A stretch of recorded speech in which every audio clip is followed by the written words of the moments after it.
Olá, galera!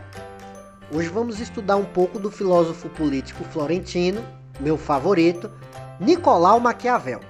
Vamos acabar de uma vez por todas a ideia de que o pensamento desse autor é maquiavélico e que ele é do mal. Anote aí no seu caderno, Maquiavel não é do mal, ele é realista. Nosso autor teve uma vida atribulada e lutou contra o seu tempo. Sua visão de mundo era moderna para a sua realidade e preocupada com o futuro da Itália, aqui entre aspas, para não ser anacrônico, já que o país não existia como conhecemos hoje. Ele nasceu em Florença, em 1496, o ano de coroação de Lourenço Médici, portanto, viveu na beiradinha do Renascimento italiano. Chegou a ocupar o cargo de secretário da segunda chancelaria da República, que era tipo um cargo burocrático do primeiro escalão em Brasília hoje. Mas Maquiavel não teve sorte na vida, muitos dizem que nem na morte. Quando o governo era monarquista, consideravam ele republicano. Quando o governo era uma república, enxergavam nele o teórico da monarquia. É preciso conhecer o contexto geopolítico da Península Itálica daquela época. Estamos falando do surgimento prematuro de uma burguesia comercial dentro de um território fragmentado entre pequenos reinos como Nápoles, o Ducado de Milão, repúblicas como Florença e Veneza e o estado eclesiástico de Roma. Era uma confusão só. Maquiavel enxergava nessa desunião dos territórios e das formas de governo um problema para a futura Itália. Seu principal livro, O Príncipe, deve ser lido nessa perspectiva. Ele escreve em prol da unificação. E em um momento de fragilidade institucional, nada melhor que um príncipe forte e virtuoso. Quando você abrir o livro, e você vai, tenho fé nisso, encontrará um pequeno manual para se manter no poder. Líderes atuais do mundo inteiro ainda têm Maquiavel como seu livro de cabeceira. Você encontrará capítulos como de que modo se deve governar cidades ou principados antes de serem ocupados, ou da crueldade e da piedade, se é melhor ser amado que ser temido. Para ajudar sua vida de estudioso dedicado, podemos dividir o livro em 4 atos. O primeiro define o que são os principados e as repúblicas. O segundo ensina as formas de conquistar esses espaços, pela sorte ou pelo esforço. O terceiro explica como defender estes novos territórios, com milícias ou mercenários. E por fim, a última parte debate a moral política. É assim que o livro é organizado.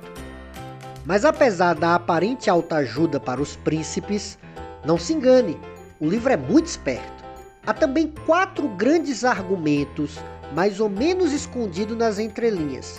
Do ponto de vista dos conceitos, o livro está esmiuçando a verdade efetiva das coisas, ou realismo, a própria natureza humana, a questão da virtude e da fortuna e o embate entre a moral cristã e a moral política.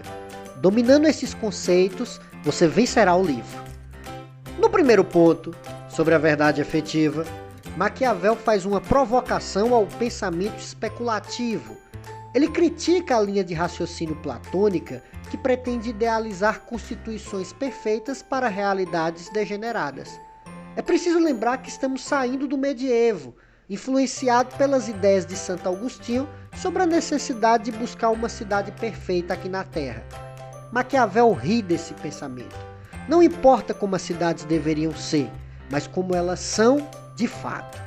É preciso uma postura realista que compreenda os ciclos históricos e seus motivos de queda e ascensão dos estados, que se tornam monarquias, viram impérios, restituem-se como repúblicas, se degeneram e voltam novamente ao estágio de monarquia. Se uma doença aparecesse do nada e só tivéssemos vacina para 20% da população, os idealistas iriam debater o porquê dessa condição desigual. Os motivos dessa situação desumana, iriam fazer manifestos por igualdade e lutar por justiça. Maquiavel está unicamente preocupado em como vamos escolher os 80% que irão morrer.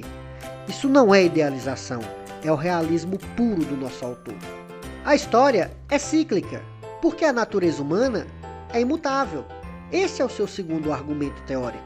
Em suas observações sobre as experiências políticas romanas, comparadas com a situação presente da Itália, Maquiavel definirá alguns destes traços humanos imutáveis, como a ingratidão, a traição e a covardia.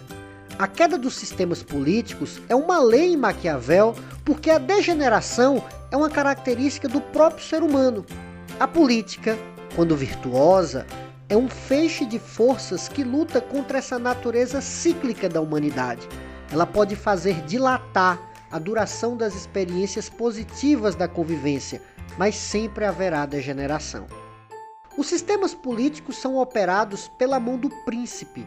Quanto mais virtuoso ele for, mais tempo de paz para todos e estabilidade para o Estado. Do contrário, um príncipe fraco levará à degeneração da sociedade. Observe bem, reflita por quantas vezes nos pegamos esperando o surgimento de um bom príncipe na sociedade.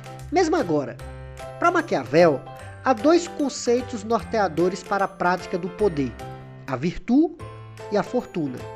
A virtude não consiste num conjunto fixo de qualidades morais opostas à fortuna.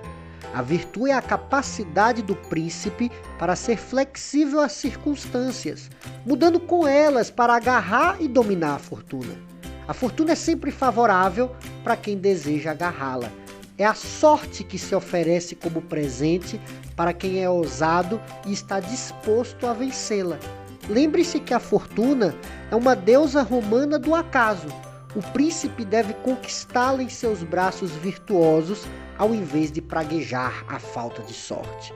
Por fim, para alcançar as graças da fortuna, o príncipe não pode nem deve ser limitado pela moralidade cristã. O objetivo de qualquer principado é a conservação do seu estado, uma luta contra a degeneração, em outras palavras, a estabilidade política e social, para que inclusive possa o comerciante comercializar, o padre rezar e o escritor escrever, cada um seguindo o fluxo de suas vidas em paz. É nesse sentido que o príncipe deve fazer de tudo, independente da ética dos súditos, da igreja ou de qualquer um. O líder tem uma responsabilidade única e, portanto, uma moral única, a moral da política. Se for preciso escravizar, guerrear, roubar ou matar, o príncipe deve fazer, desde que isso assegure a estabilidade do seu principado ou da sua sociedade. Em síntese, temos os seguintes tópicos. Primeiro, Maquiavel é um autor realista. Segundo, a política é uma disciplina positiva e não normativa. Terceiro, não há qualquer sentido na história que não a degeneração. Quarto, a relação entre virtude e fortuna é a base da moral política secularizada. E a famosa frase, o fim justifica os meios, não está no livro. Valeu, galera! Tomara que esse pequeno guia possa ajudar na sua trajetória intelectual sobre o pensamento de Maquiavel. Curta o vídeo e apoie o canal para mais vídeos como este.